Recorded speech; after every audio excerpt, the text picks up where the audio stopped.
ఓకేనా?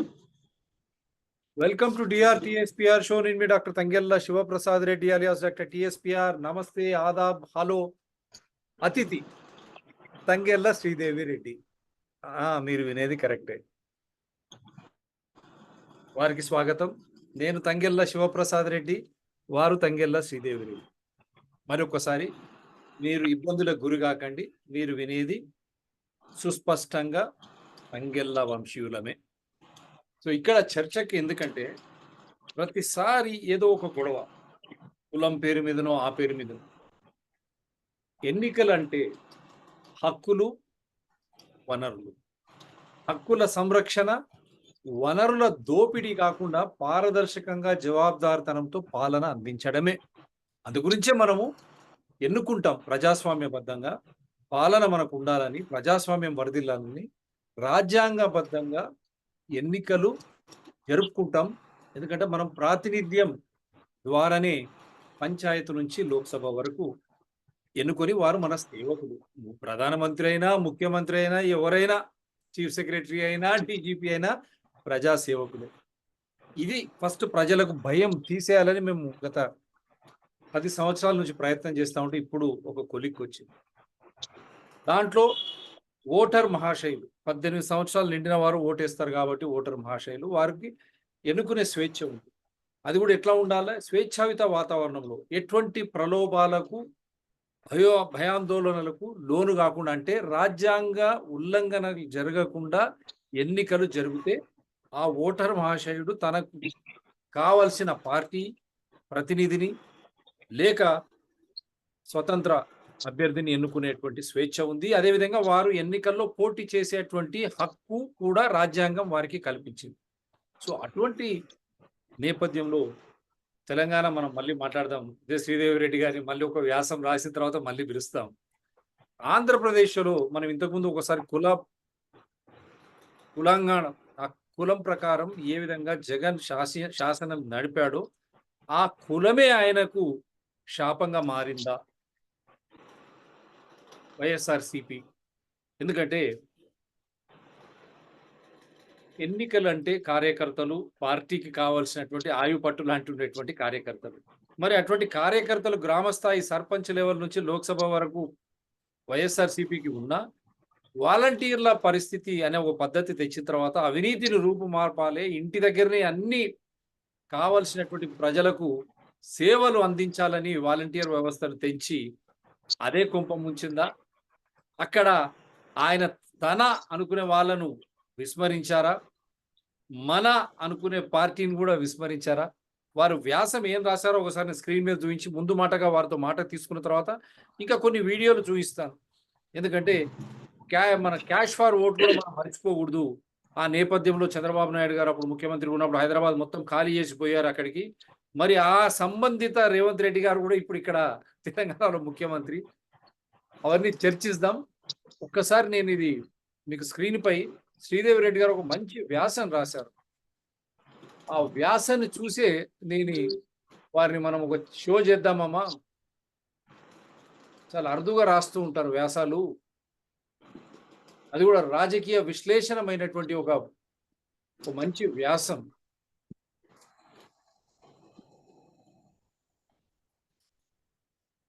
కులమే కొంపం ముంచిందా?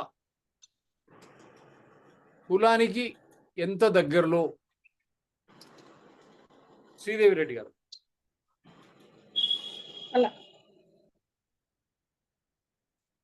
అసలు ఈ వ్యాసం రాయడానికి, అది కూడా రాజకీయ కోణంలో, నేను చాలా రోజుల తర్వాత శ్రీదేవి గారిని ఇటువంటి రాయడం చూస్తా ఉన్నాను, వ్యాఖ్యానించడం. అది చాలా అవసరం అందరికీ. అందరు ఎన్నికలంటే పారిపోతూ ఉంటారు. లేదు, మీరు సరియైన రీతిలో కావలసిన పార్టీ కానీ ప్రతినిధులను ఎన్నుకుంటే తప్ప మీకు 5 సంవత్సరాలు.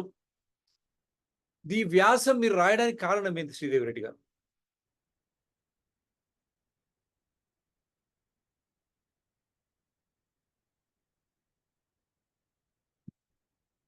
శ్రీదేవి గారు. ఒక కుల వ్యవస్థ, కులం లేదు, మతం లేదు అనుకుంటాము, అది చెప్పే వరకే.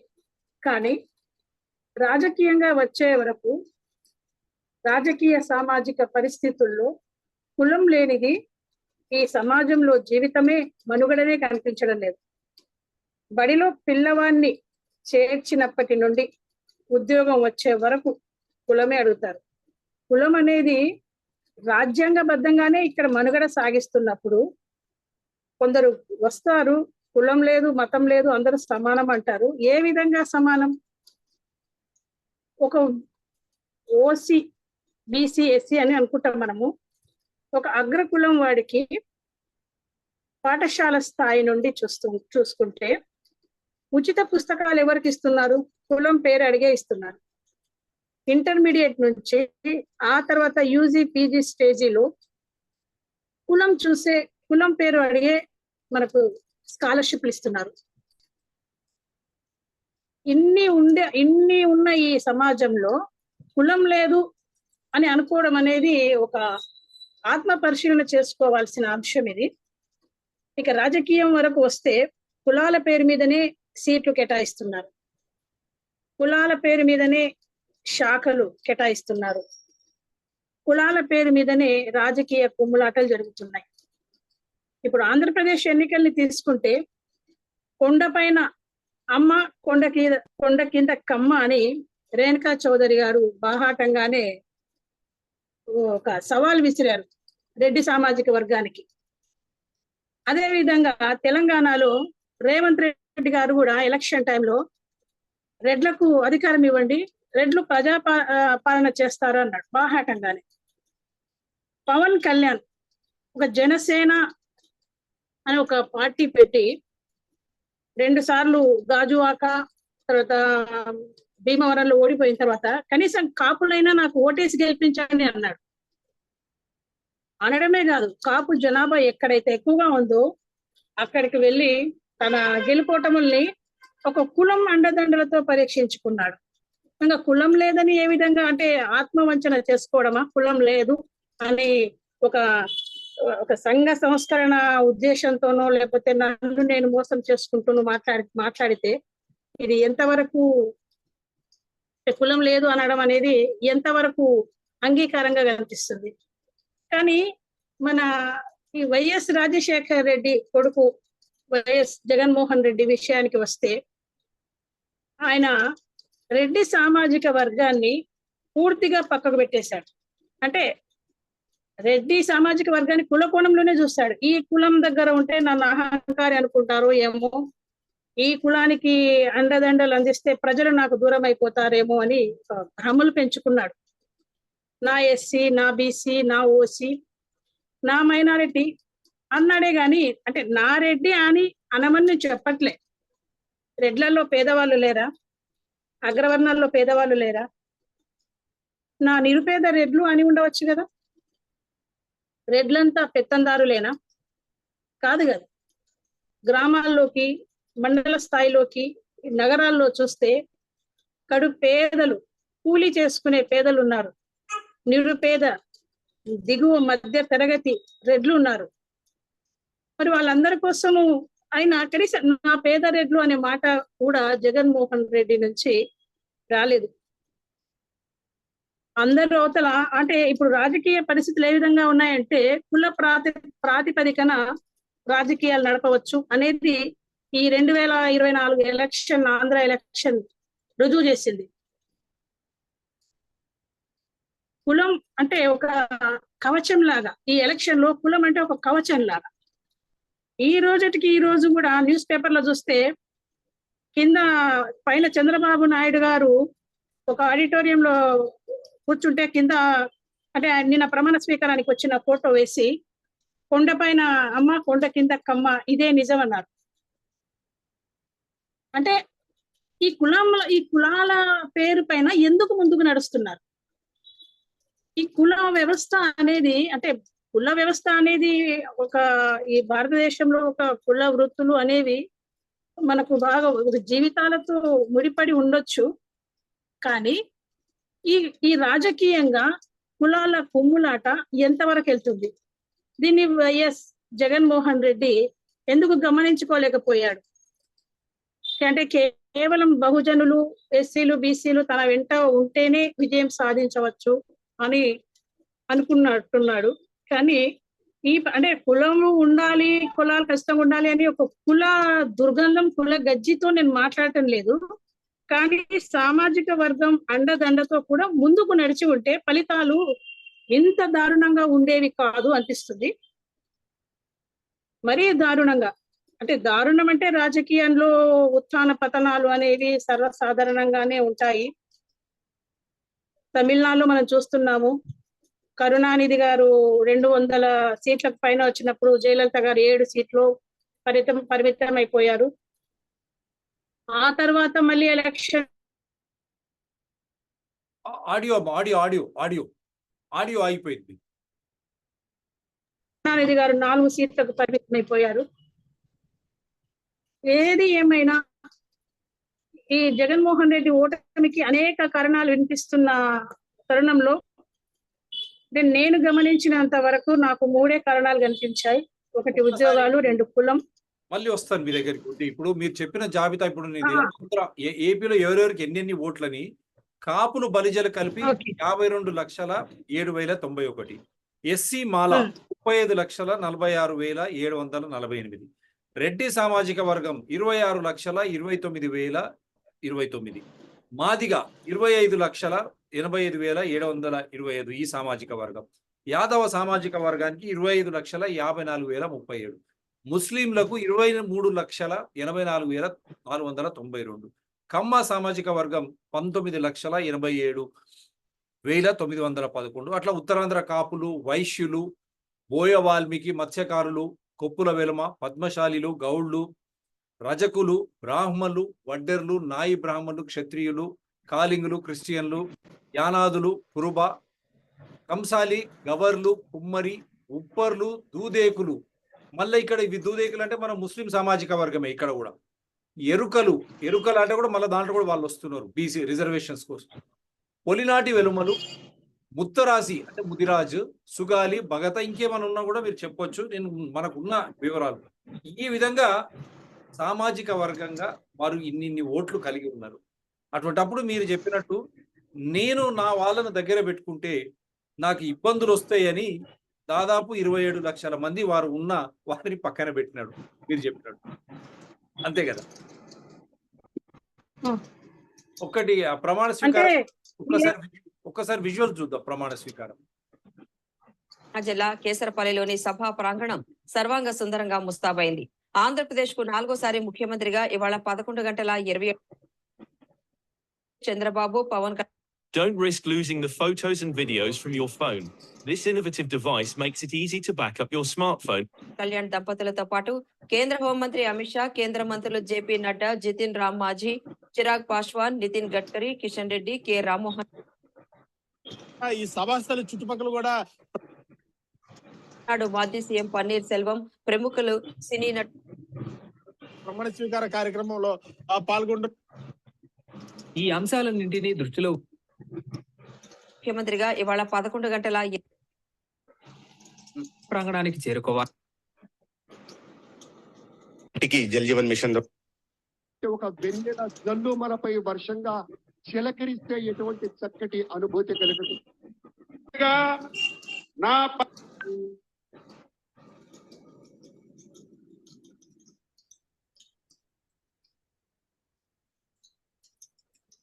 చేస్తున్నాను.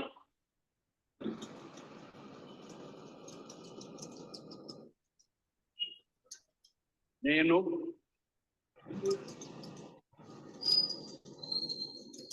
నారా చంద్రబాబు నాయుడు అనే నేను శాసనం ద్వారా నిర్మితమైన భారత రాజ్యాంగం పట్ల నిజమైన విశ్వాసం, విధేయత చూపుతానని, భారతదేశ సార్వభౌమాధికారాన్ని, సమగ్రతను కాపాడుతానని, ఆంధ్రప్రదేశ్ రాష్ట్ర ముఖ్యమంత్రిగా నా కర్తవ్యాలను శ్రద్ధతో, అంతఃకరణ శుద్ధితో నిర్వహిస్తానని, భయం గాని, పక్షపాతం గాని, రాగద్వేషాలు గాని లేకుండా రాజ్యాంగాన్ని శాసనాలను అనుసరించి ప్రజలందరికీ న్యాయం చేకూరుస్తానని దైవ సాక్షిగా ప్రమాణం చేస్తున్నాను. నేను నారా చంద్రబాబు నాయుడు అనే నేను ఆంధ్రప్రదేశ్ రాష్ట్ర ముఖ్యమంత్రిగా నా పరిశీలనకు వచ్చిన లేదా నాకు తెలియవచ్చిన ఏ విషయాన్ని నా కర్తవ్యాలను సక్రమంగా నిర్వహించేందుకు అవసరమైన మేరకు తప్ప ప్రత్యక్షంగా గాని పరోక్షంగా గాని ఏ వ్యక్తికి లేదా వ్యక్తులకు తెలియపరచనని లేదా వెల్లడించని దైవ సాక్షిగా ప్రమాణం చేస్తున్నాను.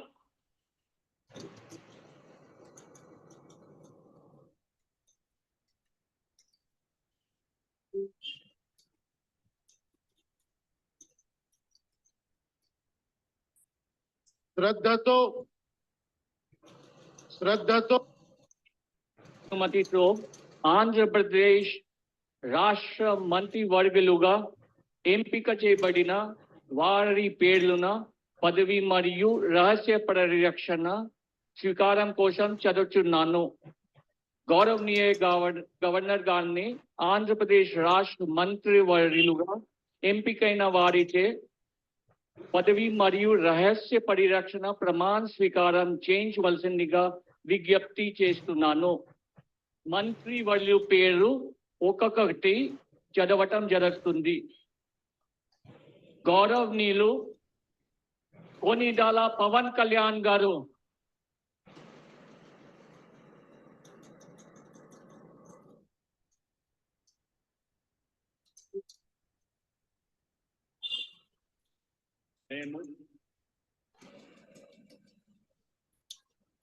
కొణిదెల పవన్ కళ్యాణ్ అనే నేను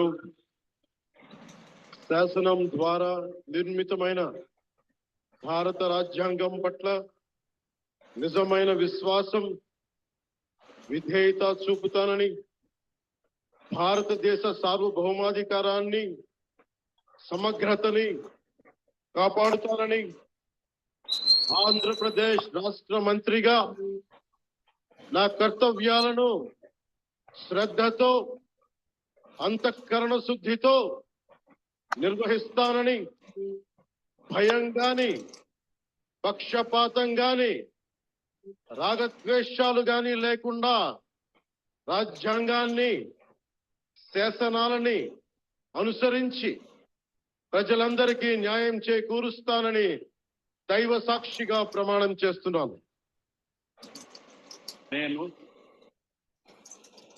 కొణిదెల పవన్ కళ్యాణ్ అనే నేను ఆంధ్రప్రదేశ్ రాష్ట్ర మంత్రిగా నా పరిశీలనకు వచ్చిన లేదా నాకు తెలియవచ్చిన ఏ విషయాన్ని నా కర్తవ్యాలను సక్రమంగా నిర్వహించేందుకు అవసరమైన మేరకు తప్ప ప్రత్యక్షంగా గాని పరోక్షంగా గాని ఏ వ్యక్తికి లేదా వ్యక్తులకి తెలియపరచనని లేదా వెల్లడించనని దైవ సాక్షిగా ప్రమాణం చేస్తున్నాను. రైట్, ఇక చాలా మంది ఉన్నారు, వాళ్ళవి మనము I just wanted to show, ఎందుకంటే మనము కొన్ని మర్యాదలు పాటించాలి కాబట్టి. సో దాని తర్వాత ఈరోజు జగన్మోహన్ రెడ్డి ఈరోజు ఒక మాట, ఈరోజు ఆయన మాట్లాడుకుంటూ వచ్చారు. ఈరోజు అది కూడా మనం చూద్దాం. వేళలో అధికారమే కాదు, అధికారంలో లేనప్పుడు కష్టాలు ఖచ్చితంగా వస్తాయి. కానీ ఖచ్చితంగా కష్టాలు వచ్చినప్పుడు మనం ఖచ్చితంగా ఏ రకంగా రియాక్ట్ అవుతాం అన్నది మన చేతుల్లో ఉంది. విలువలు విశ్వసనీయత లేని మనిషిగా రాజకీయాలు చేద్దామా, లేదా కష్టాలు వచ్చినప్పుడు ఆ కష్టాలను ఎదుర్కొని హుందాగా నిలబడుతూ మళ్ళీ 5 సంవత్సరాలు కళ్ళు మూసుకుంటే 5 సంవత్సరాలు అయిపోతాయి, మళ్ళీ 5 సంవత్సరాల తర్వాత మన పాలన వస్తుంది, మన ప్రభుత్వం వస్తుంది, అప్పుడు మళ్ళీ మనమే ఆందోళన ఎక్కుతాం అన్నది కూడా గుర్తుపెట్టుకొని అడుగులు వేస్తామా అన్నది మనలో ప్రతి ఒక్కరూ కూడా ఆలోచన చేసుకోవాలి. ఇదే మన ప్రభుత్వం అధికారంలో ఉన్నప్పుడు కులం చూడలేదు, మతం చూడలేదు, ప్రాంతం చూడలేదు, రాజకీయాలు చూడలేదు, చివరికి ఏ పార్టీకి ఎవరు ఓటు వేశారు అన్నది కూడా చూడకుండా ప్రతి పథకము కూడా డోర్ డెలివరీ చేయించాం మనం. అర్హత మాత్రమే ప్రామాణికంగా తీసుకుని ప్రతి పథకము, ప్రతి మంచి కూడా ప్రతి ఇంటికి డోర్ డెలివరీ చేయించు. అలా ప్రతి మంచి, ప్రతి పథకము డోర్ డెలివరీ చేసిన ప్రభుత్వం మనదైతే, పాలన మందైతే, ఈరోజు కేవలం వాళ్ళ పార్టీకి ఓటు వేయలేదు అని మాత్రమే, ఓటుకు వేయకపోవడమే పాపం అన్నట్టుగా ఈరోజు రావణ కాష్టం సృష్టిస్తా ఉన్నారు, విధ్వంసం చేస్తా ఉన్నారు, ఆస్తులు నష్టం చేస్తున్నారు, కొడతా ఉన్నారు, అవమానిస్తా ఉన్నారు. ఇవన్నీ శిశుపాలుని పాపాల్లో భాగాలుగా ఇవన్నీ అప్పుడే పాపాలు మొదలయ్యాయి. ఒకవైపున మనమేమో మనకు ఓటు వేయకపోయినా కానీ ఏ రోజు కూడా డిస్క్రిమినేషన్ చూడలేదు. అటువంటి వాళ్లకు కూడా మనం డోర్ డెలివరీ చేసిన ప్రభుత్వం సో ఇది ఆయన చెప్పే మాటలు. తర్వాత ఇది కూడా ఇప్పుడు ఏమైతుంది చూడాలి. ఇప్పుడు మోడీ తెలంగాణ భూములు కాజేయడానికి 50,000 కుంభకోణం, స్వయాన హైకోర్టే మొట్టికాయలు వేసి తెలంగాణ ప్రభుత్వాన్ని నువ్వు ఆర్డర్ చేస్తావు, నన్ను చేయమంటావా సిబిఐ? ఎందుకంటే 50,000 కోట్ల కుంభకోణం ఎంతనో తెలియదు. కోట్ల విలువైన 850 ఎకరాల భూములను 2003లో ఐఎంజీ భారత్ అనే ఒక అనామక కంపెనీకి అప్పచెప్పిన చంద్రబాబు. అప్పుడు కేవలం ఆయన కేర్ టేకర్ చీఫ్ మినిస్టర్ మటుకే, కార్యనిర్వహణ. ఎకరం 10 కోట్లు విలువైన భూమిని కేవలం 50,000కు కేటాయించిన బాబు. ఆ కేటాయింపు రద్దు చేసిన వైఎస్ ప్రభుత్వం, రద్దుని సవాల్ చేస్తూ కోర్టుకెళ్లిన కంపెనీ తెలంగాణ ప్రభుత్వానికి 850 ఎకరాలను అప్పచెప్పాలని నేను హైకోర్టు తీర్పు. అంటే ఇవన్నీ ఎందుకు చూపిస్తా ఉన్నానంటే, వారు దుయ్యబట్టారు. ఇక్కడ కూడా ఒకటి చంద్రబాబు గారు ఏం చెప్తారంటే, కంపెనీలు తెస్తారు, ఈ దుర్మార్గుడు కంపెనీలు తరివేశాడు. ఇక్కడ చూస్తే మిలీనియం టవర్స్ నుంచి అన్ని కంపెనీలు పోయినాయి, లూలు గ్రూప్ పోయింది, అదాని డేటా సెంటర్ పోయింది.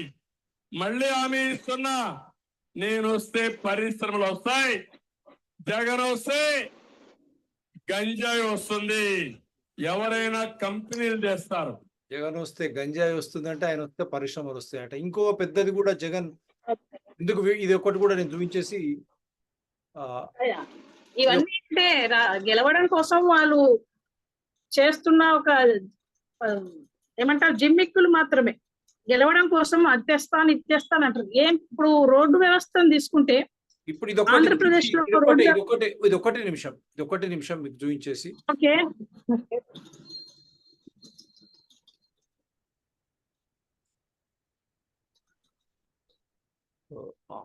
కొన్నాడు, దౌర్జన్యాలు చేశాడు.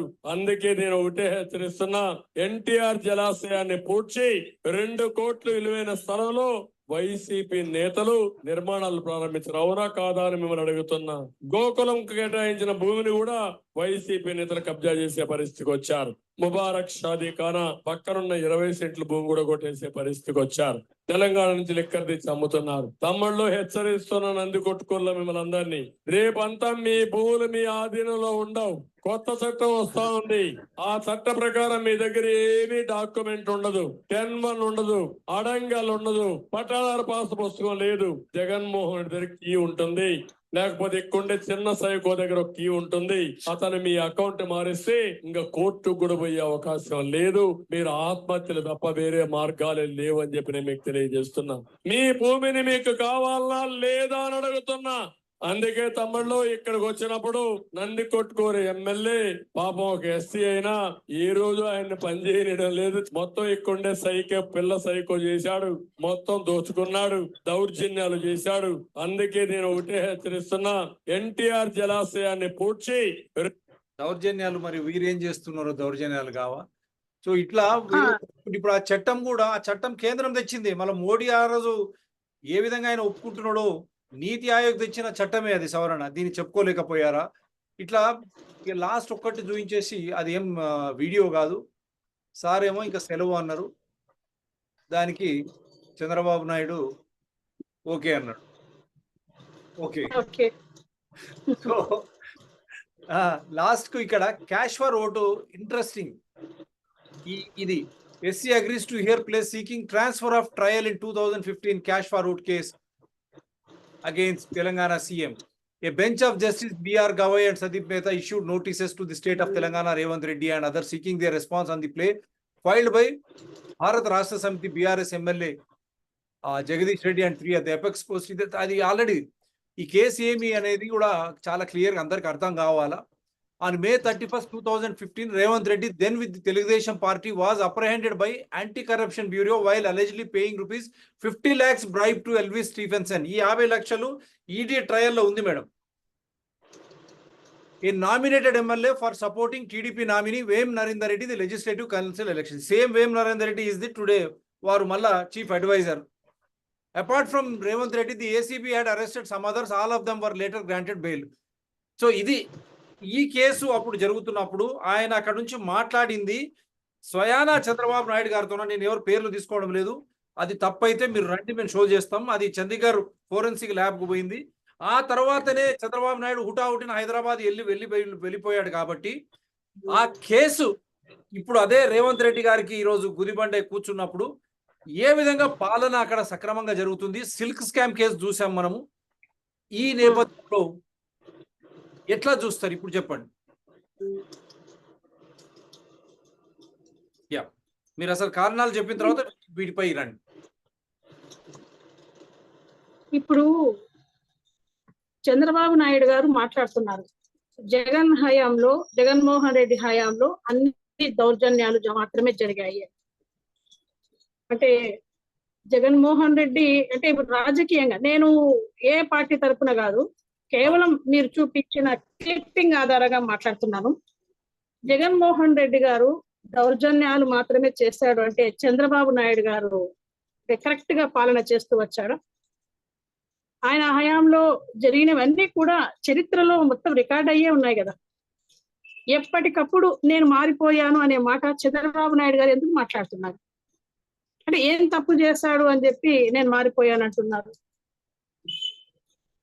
మనం మొన్న ఎలక్షన్ లో తీసుకుంటే నేను మారిపోయాను, కొత్త మనిషిని చూస్తారు అని చెప్పి కూడా కొన్ని మీటింగ్లో ఆయన మాట్లాడారు. అంటే 15 ఏళ్ల రాజకీయ సుదీర్ఘ అనుభవం ఉండి కూడా ఇంకా మార్పు దగ్గరే, అంటే తను చాలా జీవితంలో చాలా ముందుకు వచ్చిన తర్వాత కూడా ఇంకా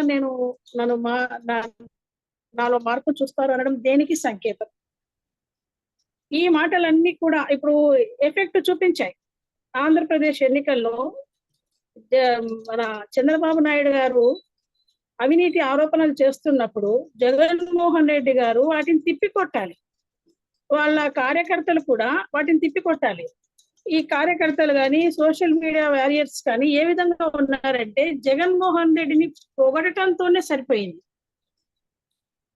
ఏం చేశాడు అనేది కూడా పెద్దగా ప్రచారం చేయలేదు.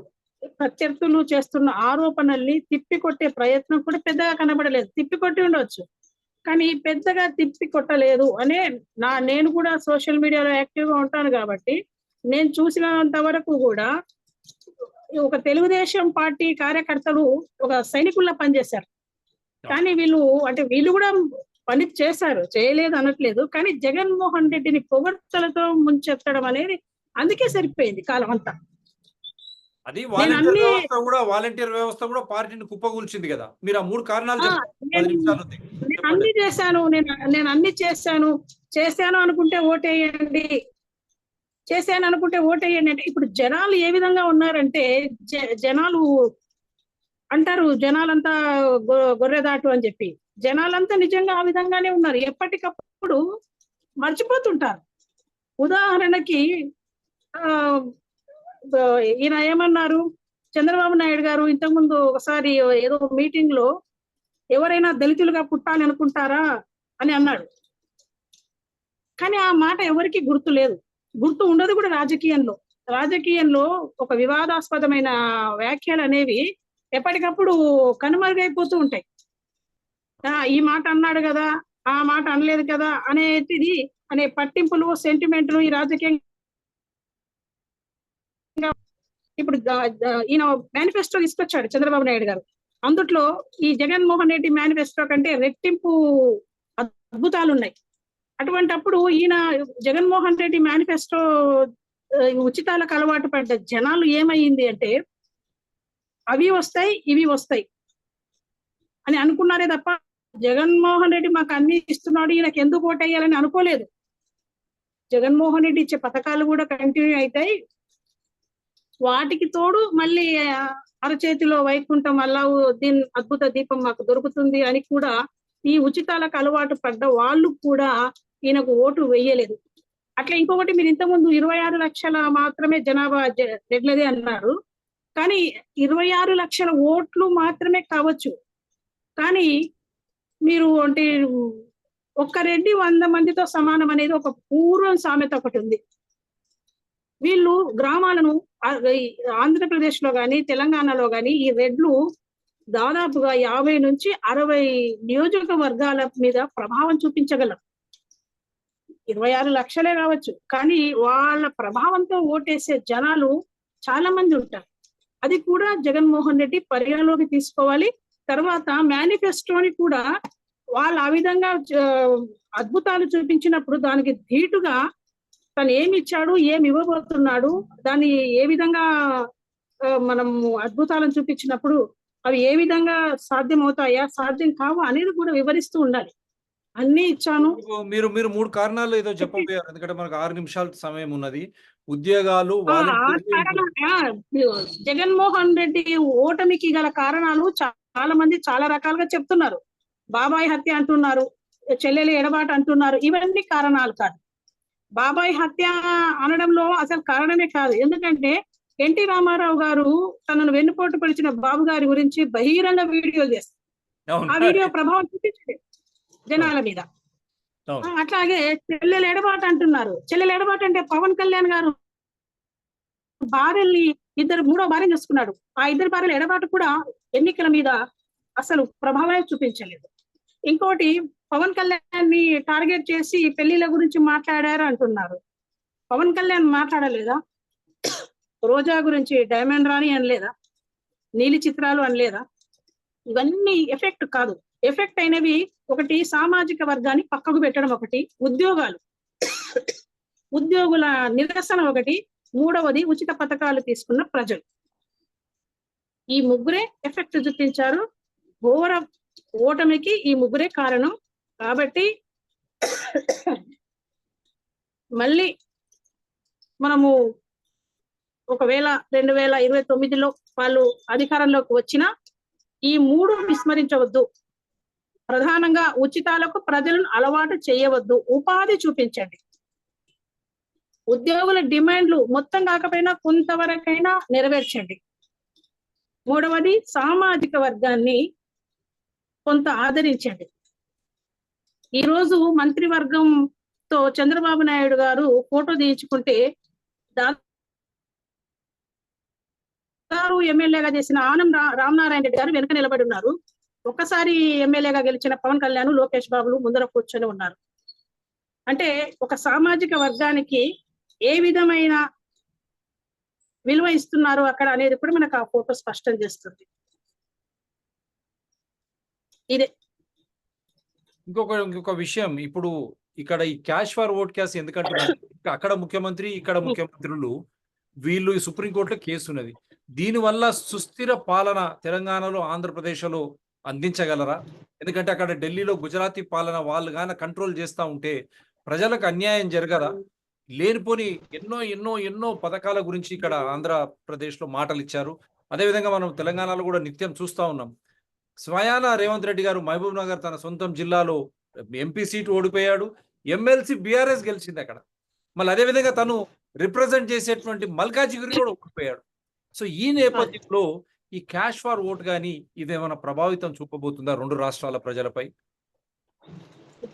వాళ్ళు బాగానే ఉంటారు, కానీ ప్రజల జీవితాల మధ్యనే కొన్ని ఏమంటారు సార్, ప్రజలదే సాఫీగా సాగదు. ప్రజా జీవనంలో వాళ్ళు పెట్టిన పథకాలు కానివ్వండి, వాళ్ళు చెప్పిన ఉచితాలు కానివ్వండి, అవన్నీ అందిస్తారా అందివరా అనేది పక్కకు పెడితే వీళ్ళు వాళ్ళ కేసు నుండి బయటపడడం కోసం మాత్రమే ఎక్కువ సమయాన్ని కేటాయించుకుంటారు. ప్రజాపాలన నిర్లక్ష్యం అవుతుంది, గాడి తప్పుతుంది. ఈ అదే కేసులు, ఈ అవినీతి. సో ఈ కేసుల వల్ల ఇది అక్కడ సిల్క్ స్కామ్. స్కామ్స్ కేసు ఒకటి అక్కడ ఉన్నది, అది సుప్రీంకోర్టు వరకు కూడా పోయింది. సో ఈ నేపథ్యంలో కేంద్రం చేతిలో వీళ్ళిద్దరు అక్కడ ఉండడం, మళ్ళా ఇక్కడ కాళేశ్వరం చూసాము, ఇవన్నీ ఈ నేపథ్యంలో అవినీతి ఆరోపణల నేపథ్యంలో మనం ఇక్కడ జడ్జి చేయడానికి కాదు. ఈ నేపథ్యంలో ఈ 2 రాష్ట్రాలు, చంద్రబాబు నాయుడు గారు ఇంతకు తెలుగుదేశంలో ఉన్నటువంటి రేవంత్ రెడ్డి గారు ఇప్పుడు కాంగ్రెస్ ముఖ్యమంత్రి అయినారు, కానీ ఆయన తెలుగుదేశంలో ఉన్నప్పుడు ఆ కేసు అది. మళ్ళీ చంద్రబాబు నాయుడు ముఖ్యమంత్రి ఉన్నప్పుడు కూడా ఐఎంజీ కుంభకోణం కూడా, అది కూడా ఇప్పుడు హైకోర్టు అడుగుతా ఉంది సిబిఐ ఎంక్వైరీ వేయమని. మళ్ళీ ఇక్కడ ఇదే రేవంత్ రెడ్డి గారు ముఖ్యమంత్రి. ఇవి కాకుండా ఈ క్యాష్ ఫార్వర్డ్, దీనివల్ల ఏమైనా పాలన సుస్థిరంగా కాకుండా ప్రజలు ఇబ్బంది పడే విధంగా ఏమైనా ఉంటుందంటారా? ప్రజలు ఖచ్చితంగా ఇబ్బంది పడతారు. ప్రభుత్వాలు పడిపోవడం వంటి ఉండవు, కానీ ప్రజలు ఇబ్బంది పడతారు. ఇక్కడ మన రేవంత్ రెడ్డి గారిని తీసుకుంటే ఆయన తన పదవిని కాపాడుకోవడం కోసం, తన సీటును కాపాడుకోవడం కోసం, తన మీద ఉన్న ఆరోపణల నుంచి బయటపడటం కోసం ప్రయత్నం చేస్తాడు. ఇక చంద్రబాబు నాయుడు గారికి మొదటి నుంచి కూడా ఆ కేసుల నుంచి తప్పించుకునే మార్గాలు, లోపాయకారి ఒప్పందాలు చాలానే ఉన్నాయని చెప్పి మనకు న్యూస్ పేపర్ల ద్వారా, మన డిబేట్లలో విశ్లేషణ ద్వారా అర్థమవుతూనే ఉంటుంది. ఒకవేళ చంద్రబాబు నాయుడు గారు, అంటే ఇప్పుడు చంద్రబాబు నాయుడు గారికి తను మళ్ళీ జైలుకు వెళ్తానేమో అనేది ఏమి ఉండదు. జగన్మోహన్ రెడ్డిని జైలుకు పంపించే ప్రయత్నం చేయవచ్చు. సో దీనివల్ల బయట జనాలకు ఒరిగేది ఏం లేదు దీనివల్ల, మీరు అన్నట్టు వాళ్ళు ఒరిగేది ఏమీ లేదు. కేవలం వాళ్ళని వాళ్ళు కాపాడుకోవడం కోసం మాత్రమే రాజకీయాలు చేసుకుంటారు, ప్రజల కోసం ఏమీ ఉండదు. సో ఇది ఈరోజు చర్చ. ఒక సుస్థిర పాలన ఆంధ్రప్రదేశ్ కేబినెట్ అందించాలని కోరుతూ వారికి శుభ అభినందనలు తెలియజేస్తూ, అదేవిధంగా 2 రాష్ట్రాలు, తెలుగు రాష్ట్రాలు ప్రజాస్వామ్యబద్ధంగా పాలనను పారదర్శకంగా జవాబుదారితనంతో అందిస్తే తప్ప వారికి మనుగడ ఉండదు. ఎందుకంటే ప్రజలు ఇప్పుడు మనం తెలంగాణలో చెప్పాలంటే చాలా హుషారైనారు, మీరే రెచ్చగొట్టి వాళ్ళకి అన్ని అందించినారు కాబట్టి, సామాజిక మాధ్యమాలు కూడా ఉన్నాయి కాబట్టి మీరు బెదిరిస్తే బెదిరేది లేదు వాళ్ళు. అందుగురించే మంచి పాలన అందించండి. వాగ్దానాలు వైఫల్యాలు కాకుండా ప్రజలకు మీరు ఏదైతే వాగ్దానాలు చేశారో అది తూచా తప్పకుండా అందిస్తే మీరు 100 సంవత్సరాలు మీరు పాలన చేయొచ్చు, ఎవరు మిమ్మల్ని అడ్డుకునే వారు ఉండరు. అది వారు అందిస్తారని కోరుకుంటూ మీకు కూడా ధన్యవాదాలు. Do support citizens DRTSPR channel and environment people DRTSPR channels. They are all in larger public interest. ఎవరైనా పాల్గొనొచ్చు, మాకు కులగజ్జి లేనే లేదు. కేవలం ప్రజాస్వామ్యం, పారదర్శకంగా జవాబుదారితనంతో పాలన జరగాలనే ఒక మంచి ఉద్దేశంతోనే, ప్రజాహితంలోనే DRTSPR ఛానల్స్ రన్ చేస్తా ఉన్నాం. దానికి మీరందరూ సహకరించాలని కూడా కోరుతున్నాం. ధన్యవాదాలు. Thank you.